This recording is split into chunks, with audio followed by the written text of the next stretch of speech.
Hello, everyone. We want to welcome everyone to another Gadfly live stream. This is Carlos, aka CJ. Want to thank for everyone for tuning in to this public live stream, and whether you're joining us on our YouTube channel or Twitter feed, Facebook, Periscope, and then also we're also live streaming to the new Float app, and the Float creators that I've interviewed before are promising an open sourced digital platform, censor free. Very excited about what they've created, so we're live streaming there as well. And today's guest, don't forget, you can go to the gadfly.vhx.tv, learn about all of our content that we put there. Great content creators, contributors. We have Jim Willie of thegoldenjackass.com, London Paul of the Sears Report, Ken Shortgun Jr., and then we also do some other interesting things in regards to just some news briefs, and then also some interviews as it relates to economic, political, and geopolitical information. Today's guest contributor is London Paul of the Sears Report, and you can find Paul's work over at the SearsReport.com. He's also very active over at the Sears Report for our Gadfly subscribers. Needs no introduction at all. Paul, great day. How are you, sir? Yes, yeah, we're very well, thank you. And yourself? Doing great, Paul. I've went to the gym this morning, and fall is definitely in the air here in the Midwest in Indiana. Kind of a nice change, and hopefully we'll have some of this weather for just a minute. Yeah, it's the same here. You can tell first thing in the morning. I mean, I'm getting to the point where when I get up now, it's dark almost, or kind of dark, sort of dawn, should I say? But yeah, it's getting quite autumnal. The weather's extremely nice at the moment during the day, lots of sunshine, and for us quite warm, so I'm not going to complain about that. Yes, and I know we both have come in the past, and we've been sharing information back and forth the past couple of days, and as difficult as it is sometimes to avoid some of the political information, there is interesting information that has come forth from a few different sources, and I thought that it was imperative that we openly and we talk about it, of what potentially could be happening. This all stems from a conversation that Donald Trump had over the Labor Day weekend, specifically talking about the U.S. military and the intelligence community. People tuning in probably remember there was an effort to put forth a conversation that Trump had said the military is incompetent and all this kind of information. But now there's a thought process, or a theory, I guess we should label it at this point, in regards to the military-industrial complex is what we should label them, versus the actual U.S. military, that there is potentially a coup attempt under the way currently of the current administration, Paul. So what are your thoughts on that? Well, it's quite ironic, because I actually discussed this last Friday on my own podcast, and I'm happy to go over this again. I mean, you can't sort of always have completely new content on different platforms, and occasionally there has to be overlap. And I think we're in one of those times when overlap's necessary. Now, as everybody knows, and who listens, and all the Gadfly subscribers and countless millions of other people fully appreciate the position of the military-industrial complex in the United States, and how there is always a big push for war, because the biggest profiteers of the military-industrial complex, who can sell arms to all manner of nations and fuel endless conflicts, which never get resolved because they don't want them to be resolved. And of course, Trump came out criticizing, in essence, the military-industrial complex, and made some reference to certain people in the Pentagon who want endless wars just for profit. And of course, he's absolutely correct. And the timing, I think, more than anything, given we're sort of in this countdown to the election, and naturally has fueled theories that, is there a coup attempt to remove Trump? And because there was undoubtedly a backlash of people within the military who deem it unfair, although he didn't exactly label, he didn't label any individual within the context of what he said. But of course, he has kind of had disagreements with people in the military, and we'll talk about those, because that doesn't really necessarily stack up with the theory there's a coup underway. certainly, though, the fact he's done this is going to antagonize the military-industrial complex for a president to come out and state the truth. I mean, we know this is the case. It's always the situation where, you know, US presidents largely unwittingly sometimes get dragged into conflicts and wars. And there's been a big play, of course, that Trump hasn't started any wars, but we'll discuss the issue of wars that could have happened under his administration and didn't happen for the reasons that, and certainly there's been some disagreement on policy decision with regards to US foreign policy with the military as well. But I mean, I think it's one of those things. It kind of makes for an interesting headline, and the question is there any substance to it? And I really would find it. I mean, you can't dismiss anything in as you call it, the empire of chaos these days. But I would be extremely surprised if there was a military coup to remove Trump. But this then feeds into the far bigger question of what exactly is going to unfold, during the November the 3rd presidential election, because whatever the outcome, there is going to be problems. I mean, to varying degrees, and undoubtedly, whichever side wins, there's going to be an issue. And that may then feed into some of the theories as to why there may be some military intervention. But I don't believe for 1 minute. So there's just, Trump wins the election in November and the military steps in and says, "Excuse me, we're going to remove you from office." I just don't see that. I mean, and really, in essence, making this the issue that there could be a military coup, that actually would work extremely favorably for Trump, because it would galvanize a lot of people in supporting Trump if they thought there was a coup attempt. And I'm not saying there's some cynical manipulation of public sentiment in this, but he certainly isn't going to lose favor with the American public if they thought there was a risk, and certainly it will galvanize his support. And he does have obviously a very significant base who will vote for him no matter what, and we know that that's pretty significant. So I think it's good for you to jump in, because it's important that we absolutely have a two-way flow with this. Sure. So that's just an introduction, and then we can start to sort of dissect in a bit more detail all these various strands that pull together.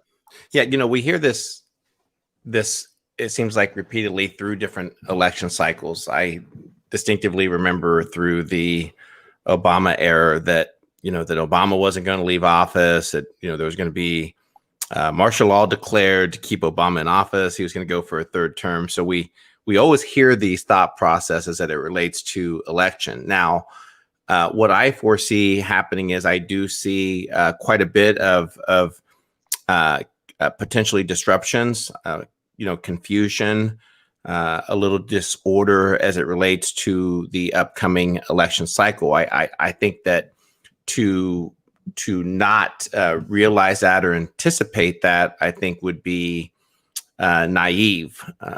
I'm not quite certain that we will have a determination of the election this year. It very well could be in the courts, whatever transpires leading into that. So for the, I guess the message that I want to convey is that I think that people need to prepare for that. Mentally as to why that's happening, what's going on, and there's a lot of static that's happening right now. Whether it's COVID, whether it's the signaling regarding the military and the comments that are being made. I'm not quite certain that this is Trump's Eisenhower moment. I would hate for it to label it the JFK moment, because inevitably we know the outcome of that. But I think that we need to assess, what has transpired. And I didn't title this live stream for clickbait or anything like that. I titled the live stream Lesser of Two Evils, Playing Both Sides, and Immediate Actions. The conversation taking place is kind of like, almost playing the middle of both sides, right? And I think in part that what has led to this, confusion, because we had an administration that prior to the election was of 2016, had talked a lot about removing troops from Iraq, removing troops from Afghanistan, all this, but what we saw was no wars. However, what we did see was basically Mike Pompeo and his efforts to create a lot of disruption globally. And it's a fine line, Paul, when you're trying to balance matters, geopolitical based upon, your beliefs and what you think is best for America versus the intelligence services and their efforts of what they believe. And you have to be very careful. It's a very narrow line. So I could definitely see where, maybe they are upset. Maybe they're a little fed up the fact that, that there was no escalation in Syria, that we didn't continue to disrupt the government there. Perhaps they're a little bit upset that there was never an effort past the assassination of General Soleimani. I think I pronounced that right, Soleimani, and Soleimani in Iraq. That they thought this is our moment. We're going to get that war with Iran, and it never took place. So I legitimately could see where the neocons, the military-industrial complex, are very frustrated with this administration. However, when you look at the amount of line, that's not the correct word, the extension, the amount of leeway that they've been given in regards to foreign policy, this was bound to happen, Paul. Yeah, let's start with US kind of foreign policy, for want of a better word, because I don't want to talk about foreign policy in trade terms and etc. But let's look at it purely from a military perspective. And yes, Trump has not started, or the Trump administration has not started any new wars.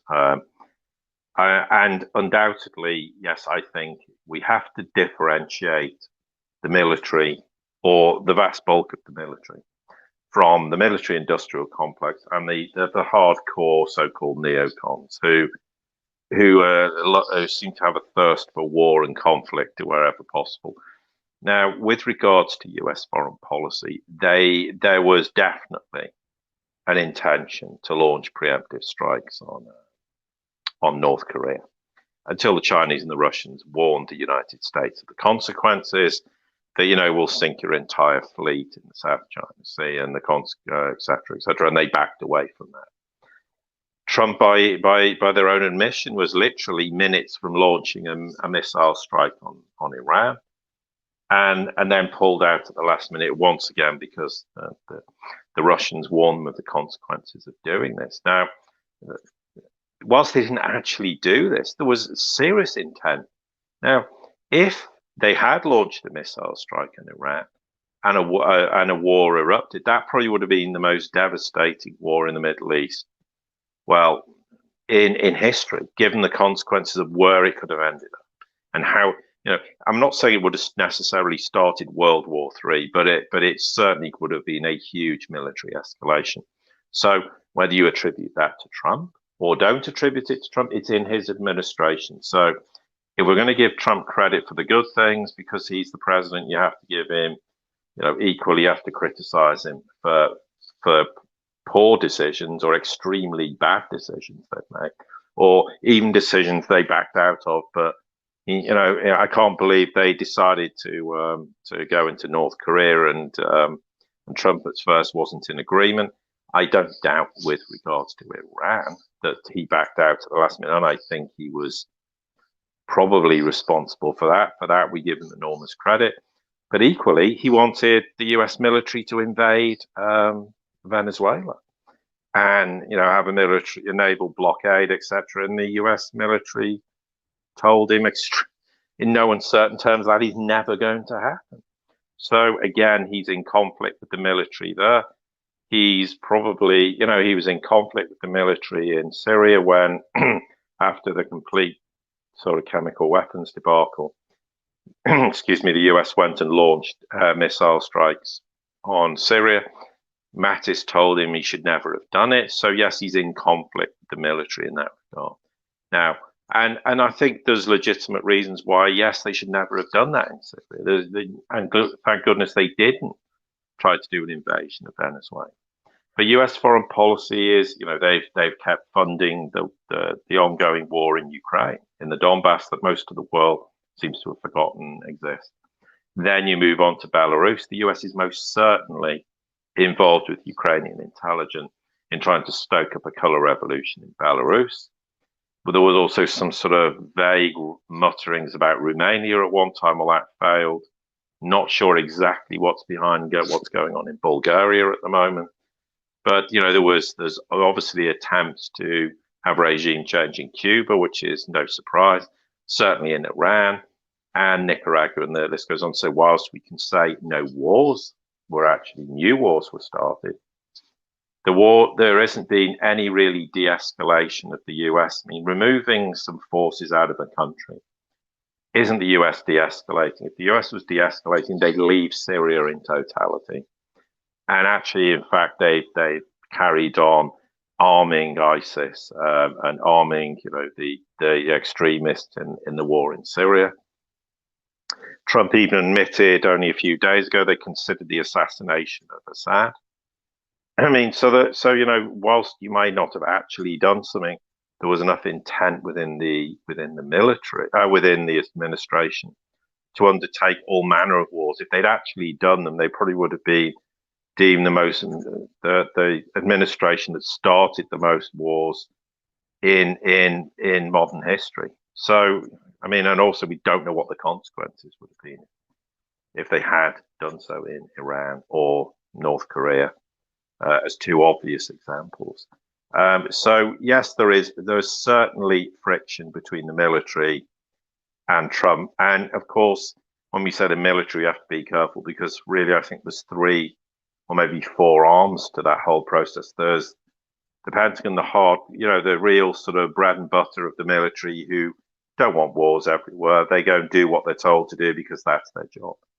But fundamentally, they're not warmongers and they don't want to be involved in that. Then you have the military-industrial complex. Then you have the sort of hardcore neocon Republicans.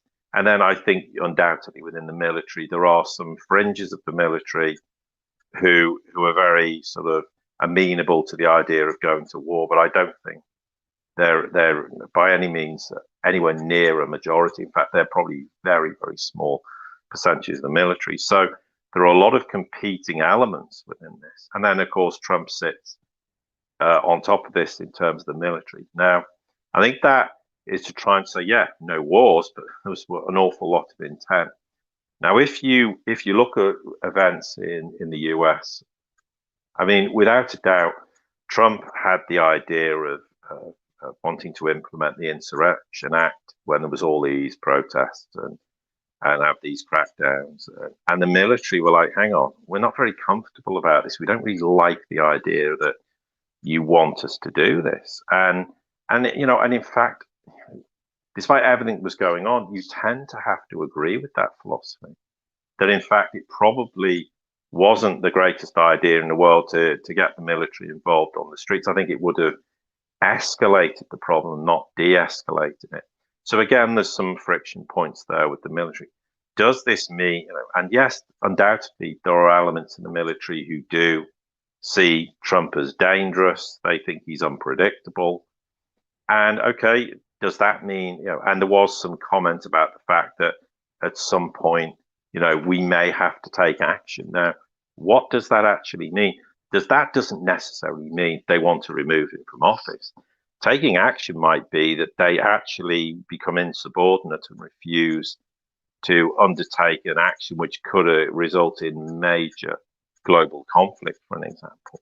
Or, and I'm not saying this is the case, and with Trump at times, he does make remarks that, you're not kind of sure whether he means it or he doesn't. But he says them in situations where you think, look, if you're joking, you really shouldn't be saying this. And he's kind of half joked about having a 3rd term in office. Well, and this feeds into, and we'll talk about the whole election dynamic shortly. But the argument is, if Trump tried to go for a 3rd term in office, or if for whatever reason, as we come to all the permutations of the election, he tried to stay in office, then that could be a scenario where the military saying, well, excuse me, if you intend to do that, we will then take actions. because you have no constitutional right to have a third term in office.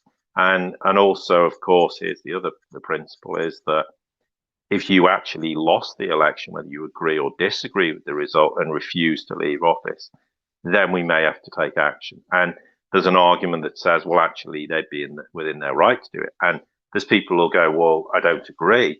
But here's the point. If Clinton had won the first, had won instead of Trump, and was making those remarks, all the Trump supporters would be saying exactly the same thing. So we have to approach this from a completely non-partisan stance. It doesn't matter who's in office. It doesn't matter whether it's a Republican or a Democrat. I mean, and I think this neatly sort of segues into the whole election process and the concerns we'd have about that. But I'll obviously let you jump in now, CJ. Well, yeah, in regards to, the allegations being made in regards to, a coup attempt, there's some fairly easy solutions that are possible to actions that can take place, Paul. And, we have discussed this before in regards to the most recent court ruling. And that was the fact that a U.S. court did rule, and we discussed this in a previous podcast, is the fact that they did rule that the mass surveillance program exposed by Snowden was illegal. It was deemed illegal. And by far, on most accounts, everyone in regards to, I believe, I want to play a little bit of a soundbite if I can, Paul. So most recently, yes, by all means. Most recently, Joe Rogan had Edward Snowden on. This is the second time that he's had Snowden. I encourage everyone to go to Spotify to listen to the entire conversation. It's definitely worth the full 2 hours, a little over 2.5 hours of discussion. But I want to play this soundbite as it relates to Snowden and the conversation. So let's go ahead and play this. Okay. That is against the law. If we were tried, we would be convicted, we would wind up doing time or pay some extraordinary fine. We would be in real trouble, is my point. But they're not in any trouble at all. That you cannot have that. We can't have that in a society, because if you have that ability to completely bypass and any liability and any responsibility for a violation of law, then we've created two classes of human beings. We've created human beings that are the governed, and then we've created human beings that are the governors, and the governors are exempt. And that's not government anymore. Now you're into monarchy. You're in some craziness. Yeah. You're rulers and the ruled, and you can't have that. We can't have that because of what you said earlier. Absolute power corrupts absolutely. That is absolute power. If there's no repercussions whatsoever for violating laws that can greatly impact people's lives in a negative way, that's crazy. You can't have that. We can't have that. And we need to agree as human beings, particularly now, because of the age that we live in and the access to information that we enjoy. We're aware of this acutely. It's obvious. It's right in front of our faces. And it's one of the many reasons why I think you should be exonerated, or I think you should be pardoned. I mean, you've exposed this and you've opened people's eyes to this. The exponential increase in people's understanding and appreciation for that, based on your work and what the Guardian put out and how you exposed all that, it's changed the conversation. It's changed, and it needs to be changed, and the repercussions needs to be changed as well. Well, thank you. I guess there's not much more to say than that, but I hope one day I will be able to come back. If I want to see you in real life, man, I want to give you a hug. I'll come on the show and be in the same room for once. Yeah. Well, hopefully COVID will be gone then. Well, I'll test you first. We'll test each other first. Yeah. But listen, I said it before. I really do believe this. I think you're a hero, and I think that what you've done, history will be kind to you. They will look back on what has been done to you, and I think our government is on the wrong side of history. I really do believe that, and I think if people really did know the facts, particularly the way you explained it earlier about how the information was distributed and the way it was handled ethically and morally, you did the best you possibly could have done with that situation. And I think it's an incredibly bold move that you've done. And I feel like the time has come. I really do. And I hope Trump listens to this. I really do. I hope he listens to this, and I hope he understands also what a political piece it would be. I mean, this is a massive. If he pardoned you, I think it would be a massively positive move for the way the United States citizens view him. Well, I hope what we see under this administration or any other, but certainly we don't have to wait much longer for, is ending the war on whistleblowers. Because as much as I would like to come home, and as much as I would like to see recognition from the system, that there are times when the only thing you can do is tell the truth, and that should not be a crime. It's not about me. It's about what happens to all of us. It's what happens to the system, and it's how we restore, or rather realize, the ideal of a country that we were always told we had. But in reality, we have never been as good as what we dreamed. But we're getting closer. And the way we do that is by admitting where we were wrong and doing better. I'm going to stop it there, Paul. Your thoughts on that conversation? Well, yeah, apart from raising the obvious point of the whole argument about what constitutes whistleblowing and what's in the public interest to know, and the fact that he's been vindicated in terms of what he said. And you made the point, I think, there's a huge amount of support for Trump to pardon Snowden, and I think by extension you can also argue Assange. But yeah, the point is, it's not really a political statement, but the problem is it will be turned into a political statement if he does it now. I mean, if he does it now, then it could go one of two ways. It will either enhance his support amongst people, but I actually personally think it will be retrograde. And because it will get politicized, people will say, well, you can't trust Trump as a president because they already like to say, well, you like to engage with dictators, you like to talk to Putin, you like to talk to Xi, you want to engage with Kim Jong-un.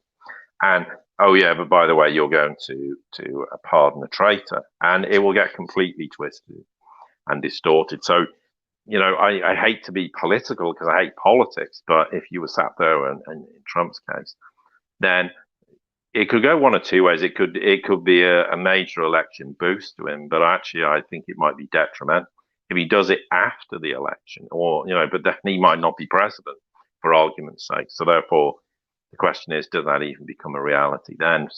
But if he gets elected again, which is more than likely will be the case, then I think it's something that he should do. And then he's in his second term, and the argument is, well, who cares anymore? What are they going to do? Stop me? Well, okay, it's the whole argument to the third term, but it's not going to, it wouldn't be a showstopper and prevent him, if he was in his first term, being elected, because everything gets politicized to the point of absurdity in the US, and has been for the last 4 years. But in the run-up to the presidential election, it will be politicized even more.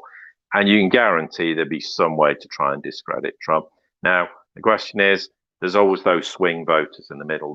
It's that small percentage that is going to swing the election one way or the other. And that swing percentage in the middle may either be very enthused by Trump pardoning him, or actually the exact opposite. And we can't speak for that swinging percentage in the middle who determine all of these elections, as farcical as our political systems are in Western nations. So, in a way, I can't really give a definitive answer, but at some point, yes, of course, you would have to, in a sane world, pardon Snowden and Assange, because all they're doing is exposing things that are in the interest of nations and people to know what's going on. Because we know that, it's like I always say, I've made a big point in recent months that I'm fed up of a lot of conspiracy theories, because they are just theories.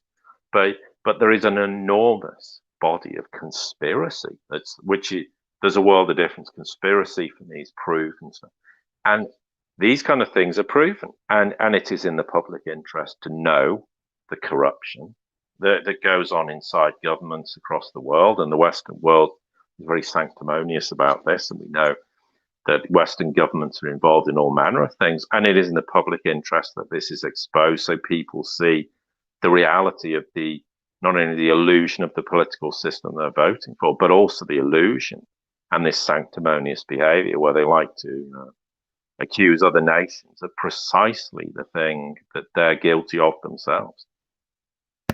Yeah.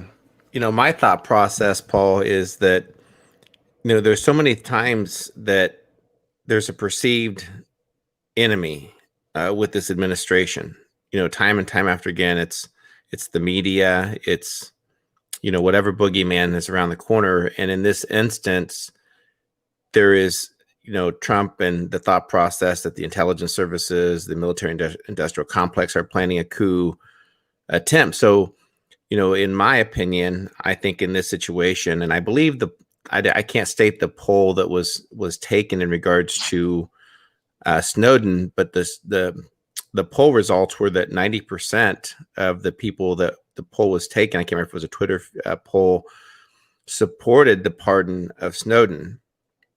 And I think why that's important is because as it relates to, countering all the efforts that are taking place where we've been told that, Paul, that so many of these things, good things that are happening are all happening behind the scenes that we don't understand it because it's 3 and 4D chess, and there's hand signals and there's coded messages and all these things that are not tangible that we can put our hands on.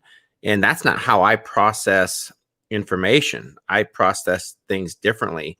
So when I look at the pardon of Edward Snowden, I look at something that's tangible, something that says, hey, this is a good sign. This is something that's happened. This is an acknowledgement that the intelligence services, the Brennans that lied to Congress, that all of this is being exposed. So I think it's a movement more towards the truth.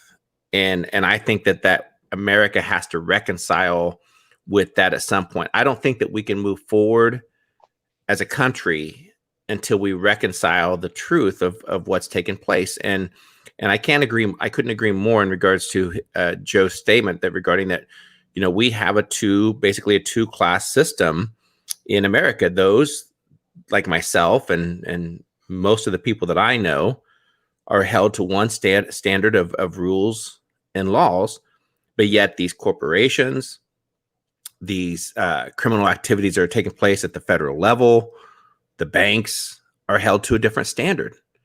And that can't exist in a true republic. That cannot exist. So I think this is something that everyone listening, to those that believe that all these good things that are happening in the background, this is something that Trump literally could do this afternoon.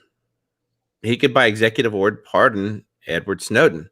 Now, politically, I agree there's going to be fallout, but there's nothing that Trump doesn't do that there's no political fallout. It always happens, true. right? Yes, that is true. He could say that it's mildly, sunny outside today, and they come back and they say, no, that's not. Look, because of all the smoke and the global warming that's burning all the forests. it's not clear out there, Trump. Come on. So I don't think he wins either way with that. But I was thinking of more just of a tangible item. And speaking directly as it relates, Paul, to Julian Assange that we talked about earlier in this program that Joe did with Edward Snowden, I never thought about it from this perspective, but it was something that very important that Snowden said. I think I'm going to start benchmarking these. When I'm at the gym, Paul, and I have 2 hours of workouts, I get to listen to a lot of these podcasts. I need to start screenshotting the timestamp so that way I can easily go back and find it. But Paul, this is the first time in history of America that we have a Department of Justice with William Barr that is specifically trying to go after a journalist, a news source company under the jurisdiction of treason, of the I can't remember the exact statute that's taken place, but typically people who disseminate information, media companies, and who share that information, they're exempt. Typically they're not, and that's exactly what WikiLeaks was. There was no crime of Julian Assange. There was no rape that was alleged that didn't take place. All he did was specifically expose the fact that unfortunately there was some collateral damage that occurred in Iraq, where a couple of journalists were killed, and there was no regard for life during that. And we have a current DOJ that is actively pursuing him in another country to bring him to the United States to literally rot and die in a jail cell. So I don't see how that can be defended in any shape, way, or manner. I mean, that we should always have the press in terms of, granted, hopefully they report accurate information, but I think Julian Assange and Edward Snowden are two cases that ultimately all the information is out there, right? It's out there. It's very transparent. We know exactly what happened, and it would be very easy that if we're going to move forward, that these are a couple of actions that could easily take place to hopefully move the country forward, Paul. Oh yeah. Oh look, in that regard, I 100% agree with you. And coming to the point of all this idea that there's all these wonderful, amazing things happening. Well, either people have very short-term memories, or they just blot out things that don't fit and it is a belief system, because it was all, oh well, once Trump gets elected, all these big changes are going to happen.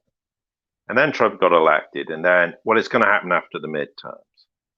And then it didn't happen after the midterms. And now it's going to happen in Trump's second term. Their big assumption being that Trump will get elected a second time. And okay, granted, it is probably likely he will.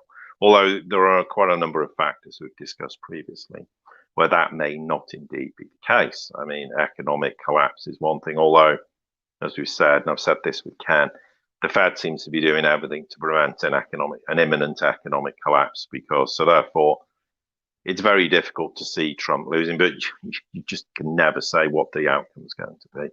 But no, there comes a point where there has to be some tangible deliverables, and making endless excuses as to why Trump's not done this, it just doesn't wash, because what you do, get to the end of the Trump presidency, he's out, and then what? What's the excuse then?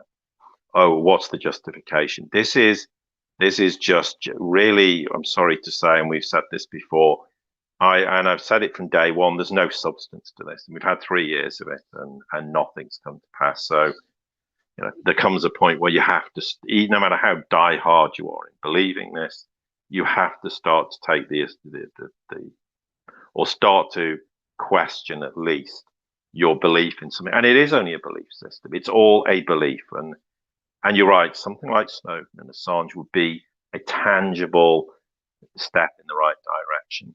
And yes, people will point to certain things with regards to moving troops out of Syria and it's partial, or Iraq. I mean, it's like, people made a big thing about moving troops out of Germany, and what does he do?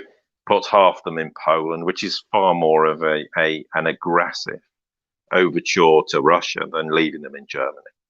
So, I think with partisan politics, and we come to this point about the whole voting and the outcome of the election. The problem with partisan politics is people by right are steered to one party or the other without actually realizing, and I use this quote on Twitter, for me, partisan politics is like a turkey voting for Thanksgiving or Christmas. It makes absolutely no difference. And yeah, Trump offered some hope. I don't dispute that. Trump was not a political animal by any stretch of the imagination. But now he hasn't delivered anything. Now, is that Trump's fault? In part, yes, but largely he's just been chewed up by the machinations of Washington and the Beltway. And it proves that currently no US president, with all the best will in the world, can achieve anything, even though it can be questionable at times what Trump actually wanted to achieve. So we come to the election, and you made the comment to me, should Americans vote once again for the lesser of two evils? And the problem is that that's why I've never voted in any general elections in the UK or any local elections or anything, because my attitude, even as an 18-year-old, is I'm not going to vote because I think one political party is the lesser of two evils. Because for me, even as an 18-year-old, I was sat there going, well, I can't see anything changing in my lifetime. Nothing improves for the average person, no matter which political persuasion is in. And I've never seen it in the UK, and I've never seen it in Western so-called democracies. And that's the thing that amuses me the most. I always get leveled at me. Well, at least we have a democracy. And I go, well, what do you mean by a democracy? Well, we get to vote every 4 or 5 years. So, well, tell me when you vote for whoever you vote for, what's actually improved in the country? What's changed in the United Kingdom, for example, for the better? Or does it always get worse? And of course, well, that doesn't matter because it's still a democracy. Well, yeah, you might think it's democracy in reality, but there's nothing democratic about voting for the same government that never changes fundamental policy. So the problem you have in the US, because you've got the November elections, is, well, fundamentally, you have two choices. You vote Democrat or you vote Republican. And if you vote for neither, which in truth, if I was in the US now, I wouldn't bother voting for either party. For me, I see Trump as a far lesser problem rather than an evil, but let's just call him in terms of problem. Trump is far less of a problem than Biden for me, but Trump being elected is still a problem. It's not going to resolve the fundamental issues. And we see this with Trump's economic policy is, I don't care what the consequences are, just print money, print. Who cares how much debt we're in? Just keep the illusion going for as long as it takes, without any consequences for the catastrophic damage that this will do to all American people to varying degrees in the future. So for me, he's not an answer either. But if you take my view of not voting, it only takes one person to vote for either. Let's just say 300 million Americans went, I'm not going to vote for either of them. You're still going to get a percentage who'll always vote, and therefore you're always going to get one or the other. The problem we have in Western nations is we don't really have viable alternatives. We've seen some kind of fringe elements happening in Europe, and you've got in Germany, you've got the AfD that has some degree of popularity. There's all these so-called populist parties. But when push comes to pull and there's an opportunity to give them real governance, people back out and don't do so. Now, I'm not supporting any political party anywhere. I'm just stating that as a matter of fact. I'm not suggesting the AfD would make a suitable government for Germany by any stretch of the imagination. But I'm just highlighting, when push comes to pull, people never vote for these so-called populist fringe parties in the elections that truly matter. So the future has to be, well, this political system doesn't work. And in the UK, the whole coronavirus thing, the one thing it's done is it's woken a lot of people up who've said, I don't trust any political party anymore. None of them are interested in my well-being. The problem is, what is the alternative? And at the moment, we don't have alternatives, and we need alternatives. And we need an alternative political system, because this 4 or 5 year cycle has failed.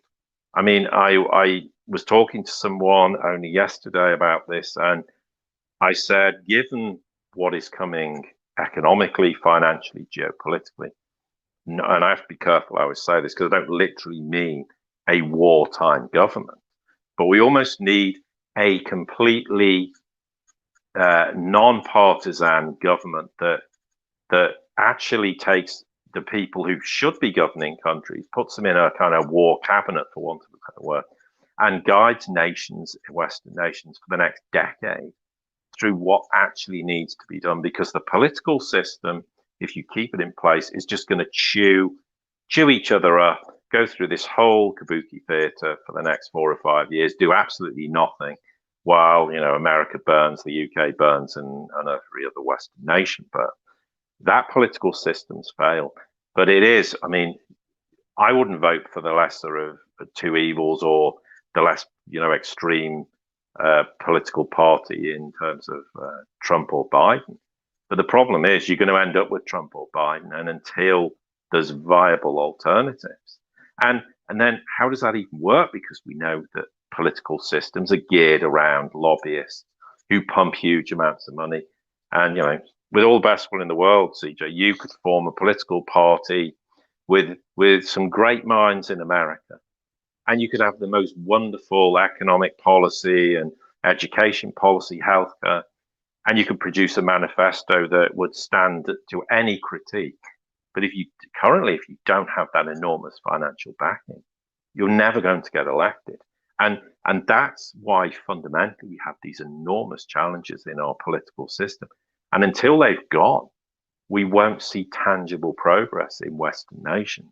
And even though people in the UK, I think more than the US, have completely had enough of the political system, they're going, well, where's the alternative? Where's there some entity or political system that I can vote for? But we need a kind of wartime government, for want of a better word, that has a 5-10 year plan and says this is non-partisan. Politics is out the window. We have a major challenge. We need to resolve these problems. We need a temporary situation where we actually have a form of governance. And people say that's not a democracy.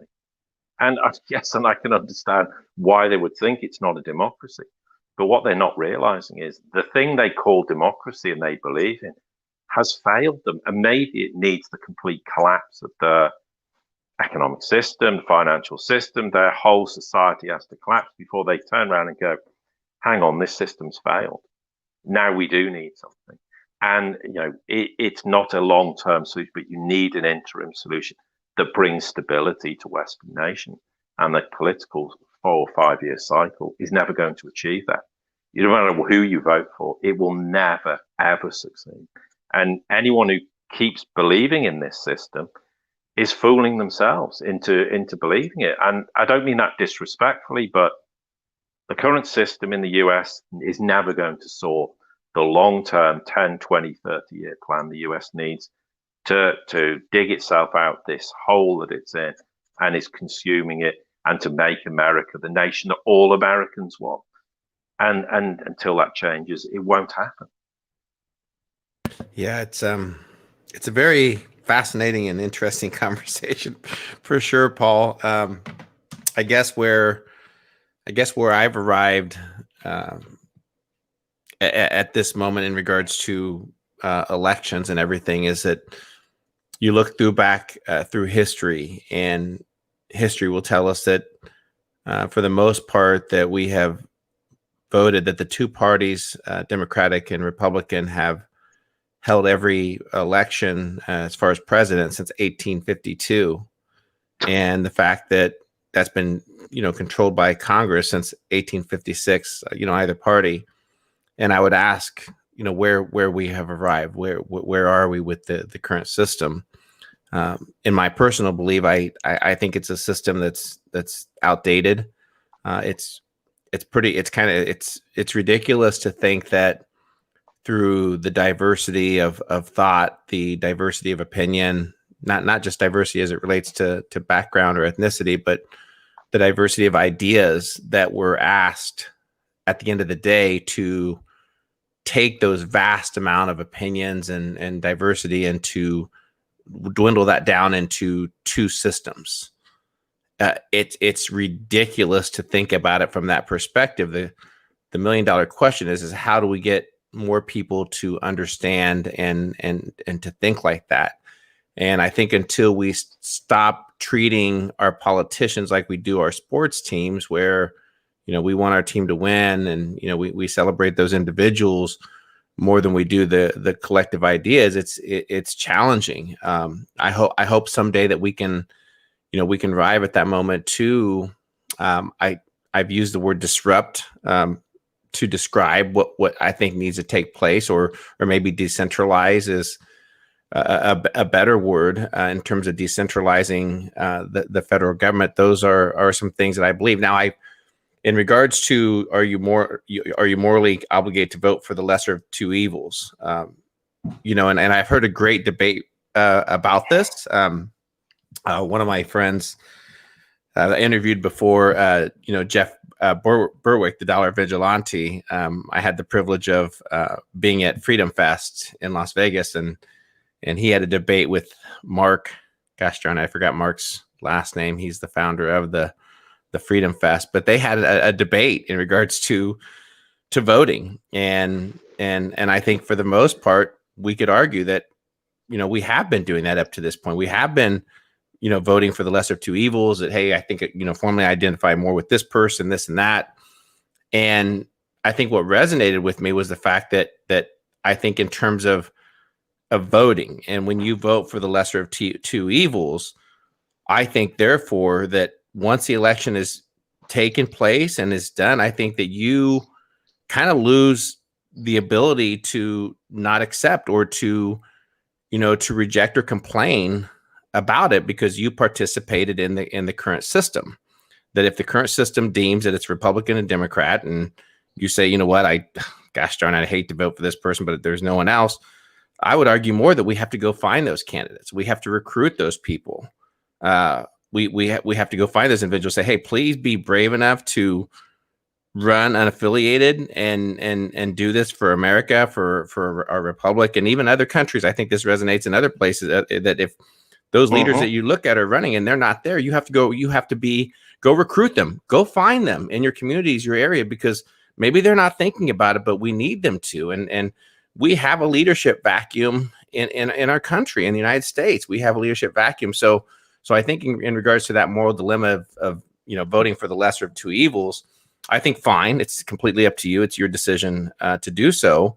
But at the end of the day, once those election results are said and done, do you have a right to complain about the election outcome? Well, primarily not, because you participated in the current system, as is. So those are kind of my thoughts. I've yet to find a way to.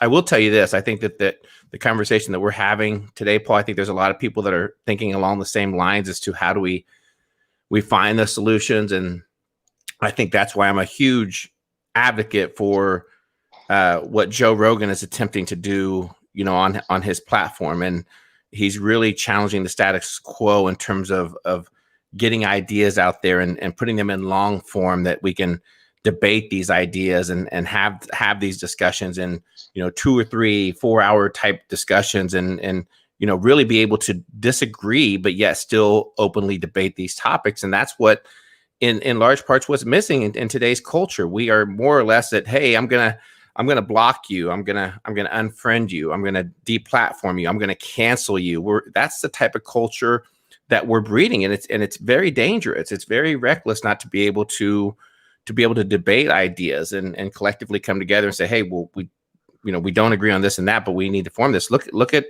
the two-party system and what they achieve in Washington, D.C. It's kind of the same culture. Just yesterday, I had someone that we align on most things, and they had a post. I'm not going to go into the details of it, but I just kind of debate. I typically don't do that because I know it's just not healthy, but it was just so far-fetched, and I just made one comment.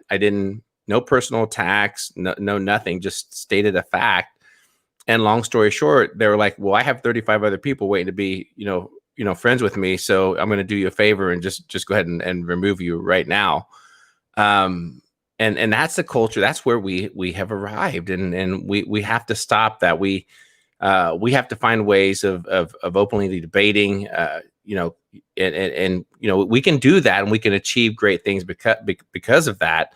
But we need more people to realize those ideas and to come forward. And I'll be honest with you anymore, Paul. I have a struggle anymore in any media content out there to really even listen to. It's a struggle nowadays because it's just so politicized, and so much is covered under, hey, this is what I want you to believe, or this is what I want you to think, versus coming together with open ideas and then challenging those ideas and having a community do that. So I know it's a little bit long-winded in saying that, but that's just kind of, you know, where I have arrived personally in terms of my thought process as we go forward. Well, no, and you can't disagree with it. I mean, the point is, as I've said many, many times, I'm never going to be a turkey voting for Thanksgiving or Christmas. Until I see a political system worth voting for, then my vote is I'm not voting, because I'm not going to put my name to something that I only believe in because I think it's a lesser of a problem than someone else. And the problem is, you're absolutely right, and this is why this US election is going to be mired in a major problem, whatever the outcome is, because people have now conditioned to the fact that if they don't like something, then as far as they're concerned, it shouldn't be the case. It's like, I mean, whatever people's persuasion is regarding Brexit, and, you know, it was a heated debate and there's people on both sides of the fence. But when they had the referendum and people who voted to leave won, there's still people now who just, well, I'm not accepting this vote. Well, hello, that's democracy. I mean, in terms of a simple yes or no binary choice, then for me, that's a demo. I mean, ironically, is the only time I've ever voted, because for me, it was a binary choice. You either stay or you go. There's no gray area, although people who obviously voted to stay see it as a gray area. And if they don't like it, well, it's not my politics. It's not what I approve of. And the problem is we can't, if we're going to progress and move forward, we have to stop having this attitude that if I don't like something, I don't agree with something, then, you know, I'm just, as far as I'm concerned, it never happened. Or I'm going to, like you say, I'm going to cut you off. I don't want to discuss things. If we want to progress in the future, we're going to have a lot of, you know, societies and nations are going to have an awful lot of very uncomfortable conversations. And the problem I see, things have become so polarized in the United States. I think it's more of a polarized nation than I've ever seen in my lifetime. Now, the problem is we have the election, and there's going to be one or two results. Either Trump wins or Biden wins. Now, if Biden wins, the Trump camp will say it was a rigged election result. Now, let's set aside whether things are rigged or not rigged. And I don't doubt there's been interference in US elections before. And no, I don't think for 1 minute it's the Chinese or the Russians or the Iranians or anything else. But there is no doubt there's a precedent to suggest there's interference in some way, shape, or form in US election. I don't trust the election system in any way, shape, or form. But setting that aside, if Biden wins, there's going to be absolute furore. Trump's going to come out with all manner of accusations that, well, he's kind of almost intimated, if I don't win the election, it's because it's rigged. So his supporters are going to say it's rigged. Now, obviously, if Trump wins, then what's going to be the reaction? You just don't want to kind of think of what the potential reaction will be from the other side. I think whatever happens, there's going to be, to some degree or other, unrest, social unrest, which can boil into something far worse, which we hope doesn't happen, but I think there's a serious risk of this. And that's one example where I could see, and we talk about the military saying one day we may have to, you know, take action. I could see a situation where if Trump loses, and then there is a risk that the military may literally cart him out at White House because he refuses to accept he's lost and refuses to leave. I could seriously imagine that's a possibility. I'm not saying it will happen, but I wouldn't dismiss it as being a possibility. So whatever the outcome's going to be, and then there's all this idea, well, we may not have a result until December or January. That is just going to create more and more, you know, add more fuel to the fire. And undoubtedly, the reason we've got to that point is, I mean, put it this way, if I'd said a decade ago, we're going to have in a decade's time, there's going to be a presidential election, that whatever the result, there's going to be mayhem and there's going to be social unrest and a huge backlash. People would have gone, I don't believe this. It won't happen. But that's how polarized America's become. And all they're doing is they're taking the well, I'm going to vote for Thanksgiving. I'm a turkey and I'll vote for Thanksgiving. I don't, by the way, I'm not literally saying someone's a turkey because I'll get people saying that. I'm using that analogy that whoever you vote for, the same outcome. It doesn't matter. You know, you're a turkey, you get eaten at Christmas. You're a turkey, you get eaten at Thanksgiving. You're not literally a turkey, because otherwise, if I don't say that specifically, someone will come back and say I've accused them of being a turkey. Because I'm unfortunately, if I'm not literally explicit about every word that comes out my mouth, someone will make an assumption or assertion or twist what I've actually said. But anyway, getting back to the point, that's how polarized America's become, and it is extremely divisive. And it does no American, whatever your political persuasion or otherwise is, any favors whatsoever. And that's how divisive it's become, at least in the UK. We had a general election. Okay, Johnson won with an 80-seat majority, and people accepted it. And it went, okay, well, I'm not happy that Johnson won, or I'm ecstatic Johnson won, or whatever. I don't really care if Johnson won. But that was it. People accepted it. I fear in the US it's got so polarized they won't. And ultimately, the whole political system is serving none of their interests. But the ramifications for the fallout of post-November the 3rd should be a big concern to all Americans. And I admit I don't see how Trump will lose, but never say never. There is plenty of systemic risk, now in place, whether it's economic, whether it's financial, whether it's geopolitical.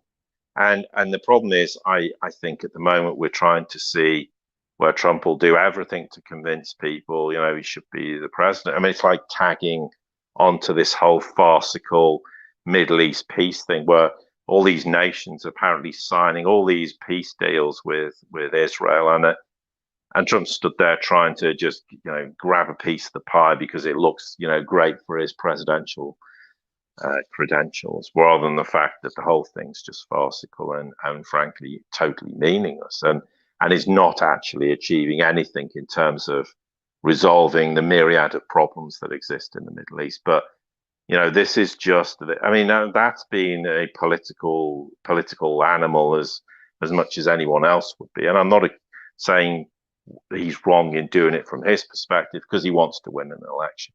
I'm just not quite sure from my perspective why he wants to win an election and what does he actually want to do. And but I think the one thing is, very quickly, people who have a belief that there's this wonderful, utopia coming through all these amazing chess moves are going to learn very quickly whether that's a reality or not.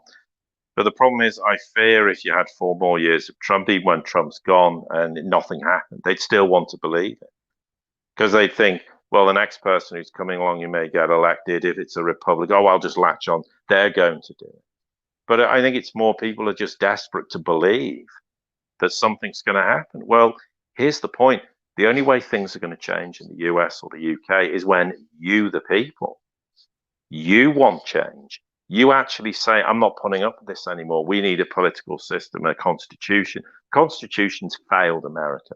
It's what, if my maths is correct, is it what, 230 years old or something, 233 years old or something? How is that fit for purpose in the 21st century for the US? It doesn't. It needs changing. The whole thing needs changing. Until people want that change, you're not going to get any change that benefits you. What are we going to see? All these corporations just rolling over? Okay, the whole financial and economic system will collapse, and that will be an enormous leveler for the playing field. But the point is, those interested inside the Beltway are not going to change their interest unless the American people want that change. Well, if you keep voting for one political party or the other, it's not going to change. So you can believe in whoever you want to believe, but until you actually believe in wanting real change, then things won't change. And the problem with the US is it's an enormous country. It's 4 million square miles, 340 million people. Effectively, it's 50 countries that are all just welded together in some way, and that in itself was probably a failure in the long term. But anyway, I'm not saying you break America up, but but there needs to be some big fundamental changes. And until the people want that, and maybe it takes the entire collapse of the US before all American people will say, this system's failed. It's failed in every way. We want something new. And when 350 or whatever million Americans go, we want something new will happen. Now, does it mean the new is going to be a success? Well, that's down to the people. The people have to make decisions that will change things for the better. But the idea that there's this big helping hand out there that's going to solve all America's problems for the American people, I'm sorry, it's so naive. It's just, I mean, when's that ever happened in history? Never. And you think it's going to happen now? No. If you want change, you have to. Every American, every British person, every Dutch person, every German is going to have to work really hard to make that change happen. And that's what's already happening in other parts of the world. They're already making changes. We in the West are still fighting over, do I want to be eaten at Christmas or Thanksgiving? Well, maybe it's about time we stop thinking about being eaten at Thanksgiving or Christmas and go, no, I don't want to be eaten at either of those. I want real change to happen. And until then, we won't get the change. And the West will lag further and further behind the multipolar world bandwagon that's moving from east to west, even though the US is trying to do everything to prevent that. And because it wants to hang on to this completely insane paradigm.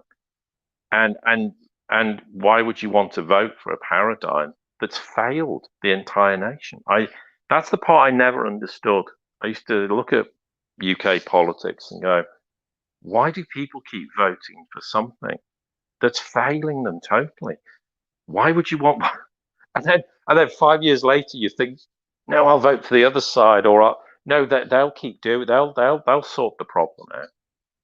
It comes back to this thing: the entire political system. Yes, it's completely corrupt. Yes, there's an underlying government, but the entire system is so incompetent and crassly incompetent on every level. I mean, in some ways, we can be thankful for that. But in other ways, of course, it's very destructive. There's not this idea of this very intelligent hierarchy that's moving all the pieces around in the world and it's going to have one world government and it's going to do all these things. It doesn't exist. And that's an illusion to convince people that actually they have this power structure, they have this control. They don't. They absolutely don't. We just think they have that. And that's what annoys me with the alt media or sections of it. They fuel the idea that that's reality. And it's not. It's a complete illusion. And I put the article on my website, 100 Reasons Why This is an Illusion, effectively. I'm paraphrasing. It took me a few minutes. There are thousands of reasons why it's an illusion. And yet we have the alt media keep telling us that there's all these grand plans, they're doing all these things. They're absolutely not. And from recent conversations I've had with regards to a number of points, the coronavirus being one of them, it's just reinforced in my mind the level of incompetence and how compartmentalized they are. They look at everything in discrete entities. And you go, well, what about all these 500 other factors that impinge decisions you make? And they just don't see it because they're so focused on one thing.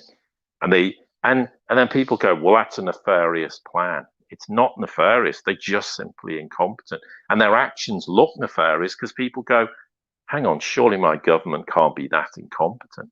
Well, they are. They are that incompetent. And if you're worrying about what they're doing in terms of the coronavirus, you should be far more worried, given what's coming in terms of an economic collapse. What are they going to do or are incapable of doing to resolve the internal problems in my country? That's the thing everyone should be worried about. No, but they're all focusing on these largely ridiculous theories about what's unfolding, instead of focusing on the real tangible problem is we're going to have an economic crisis, financial crisis, societal crisis. What is this government going to do to resolve that? What are they going to do to solve that problem? That is a fundamental concern. And I see very little of it. Because on the one hand, you've got people who think they're going to have a one world government and turn us all into AI hybrids in hamster wheels. Or you've got the Q lot who go, no, don't worry, it's all sorted. They're going to resolve everything. And yet everyone should be sat in the middle going, no, neither of those things apply. But there's a very short-term, 6-month, year, decade problem where society completely breaks down. Who are the people in my country who are going to resolve that problem? And if you think Trump or Biden's going to resolve it, they're not going to resolve it. In the UK, if you think Starmer or Johnson are going to resolve it, they're never going to resolve it because they don't have the capability to do that. And that's why we need the best minds in our countries to sit there in the middle in a non-partisan way and says, right, we need a plan and we need to start to engage with the people and start to make the changes to drive the country forward. And then we need to modernize and reform our entire everything system to make it work for us. And until we do that, as I say, we'll be sat there as the entire Western world melts down, going, well, what are you going to do about this? And they'll just sit there going, I don't know what I'm going to do. I don't have, we don't have the capability to do that. And that's what we should be worrying about. And I just don't see people even discussing it or even imagining that's the problem, because they're either in these two camps, which never considers the reality, which is this, third way section in the middle where you sit there and go, these are the problems. And that's where the alt media should be focusing on the middle ground. These are the problems, these are all the risks we face as a humanity. And we need solutions. And that's where the alt media should have been getting all these people together, coming up with ideas, discussing things, debating real things, and saying, we want this change. And it could have been an enormous movement with, in the US, I don't know, tens of millions of people, maybe a few million people in the UK. It could have formed the basis, not for a political party, but a movement that drives change. And instead, what does it do? It just goes to the extremes and decides to present this utopian reality or this totally dystopian reality. And for me, that is ridiculous. And that's why I've had enough of all these entities on either side of this equation, because none of them are doing anything that really matters to help humanity in their country. And that is what we should be trying to do. That's what we're doing is all about, or at least I think it should be. I mean, maybe I'm completely off base, but I think logic proves that's where we should be, and that's what we should be doing. And we're not. Yeah, Paul, very well said. Very well said. I want to thank everyone for tuning in to our Gadfly public live stream. And again, if you have not done so, please go over to the gadfly.vhx.tv, where you can learn about our 30-day free trial, and then as well as our subscription-based media content platform. Again, I think that we're producing and putting out there some of the best content that's out there. Paul, want to thank you. And also don't forget to go over check out Paul's work, which is over at theseriesreport.com. Great daily podcast he releases. Sometimes my favorite is a double podcast day as well. I truly enjoy those during my workouts and other times. And then you can also follow Paul at The Serious Report on Twitter. Paul, thank you so much for a great conversation, and I'm confident we'll be doing this again soon. Yes, and likewise, thank you. You came up with a wonderful subject idea, and it's a great point for debate. And I think that's where we need to be. And I'm not telling everyone what to do, it's your personal choice. But we're now at the point where we need to stop and go. We need to get into the middle of the room and form a consensus and start to get some solid ideas about how our nation should be run. And until, as I say, it's a statement to the obvious. And I think, and I would encourage people that we have these debates. And even if you don't agree with people for whatever political reason, ditch the politics. Just go, look at your next door neighbor or your neighborhood and go, what do we need collectively? And it's not being Democrat or Republican or a Conservative or a Labour supporter. Those are dead in the water, redundant paradigms that have served nothing except the omnipresent government that is hidden behind those political parties for decades and far longer than that. I agree. Paul, thank you so much and enjoy your afternoon. Yes, and thank you likewise. And